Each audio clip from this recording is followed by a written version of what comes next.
سولافون ياخذ الكره الثانيه نغموشي يضغط الاهلي الان. الاهلي يدخل في الماتش بعد ربع ساعه. حسام غالي وفي خطا على وسيم، خطا ضد وسيم النغموشي. طبعا وسط ميدان الاهلي شوف فيه ملاعبيه تلعب بخبراتها. عاشور غالي، سليمان على اليمين وتريزيجيه على اليسار. وسط الميدان سيكون الصراع فيه مؤثر عن نتيجه المباراه. ترجع الكره لفريق النادي الاهلي، كره طويله، ترجي يلزم يلعب كره طويله ما خطيره والتسديد. الهدف الاول، الهدف الاول من عبد الله السعيد بعد خطا فادح من عبد الجليل. احنا ديما نحكيو على الميركاتو والانتدابات.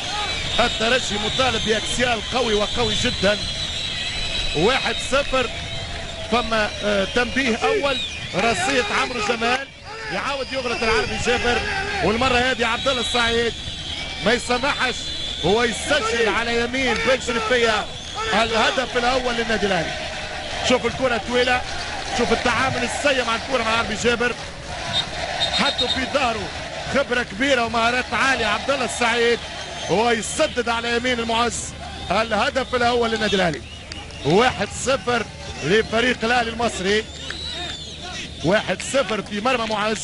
في وقت الحديث عن انه النادي الاهلي يتفوق تاريخيا على الانديه التونسيه بوضوح. اكثر من لقب كان على حساب انديتنا.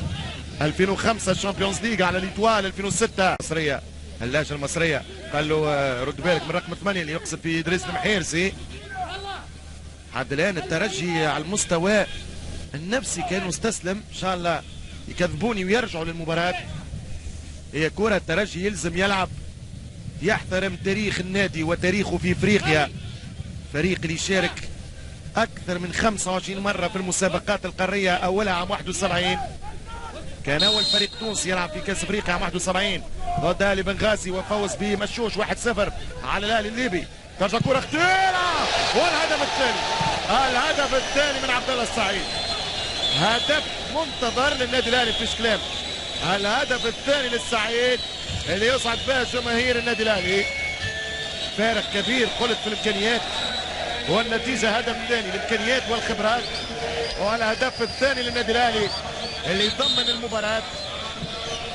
هدف ثاني لفريق النادي الاهلي عن طريق عبد الله السعيد.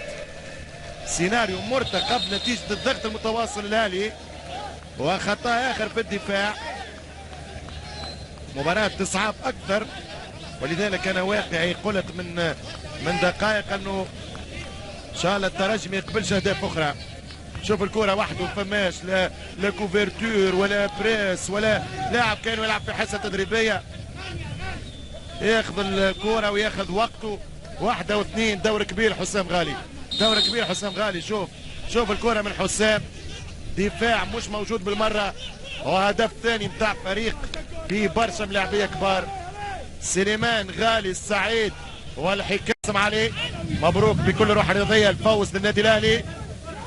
الترجي الرياضي موسمه يبدا بعد اتمام الانتقالات وبعد انهاء الميركاتو، هو بانضمام 9-10 ملاعبيه في الفريق. وقت تقدر من شهر 8 تحكم على الترجي الرياضي.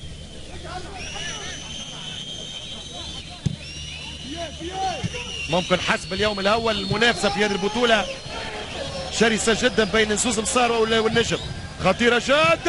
الهدف الثالث، والهدف الثالث يتكرر السيناريو عام 2007. هدف ثالث لمؤمن زكريا، هدف ثالث لمؤمن زكريا. كان ممكن توفى 2-1 للاهلي، تصبح 3-0. نتيجه كبيره برشا. فرصه الهدف الثالث، لا فما ريارات لا فما اكسيال. شوف الهدف الثالث، مؤمن زكريا بكل سهوله عن طريق عبد الظاهر.